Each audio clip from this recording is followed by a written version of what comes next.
Hello everyone, welcome back to Unbox Grid. Today we are looking at how to factory reset an iPad. This is an iPad Pro which is on the iOS 18.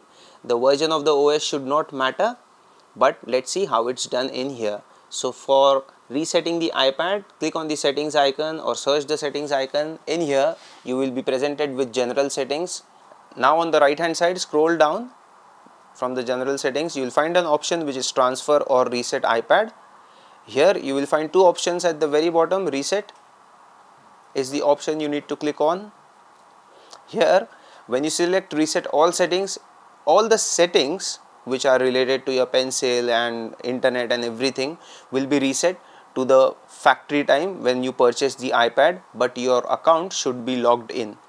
Okay, and now if you want to reset only some peculiar settings, then you can reset like the dictionary, the services, or the settings, the entire settings menu or the settings app to its factory settings.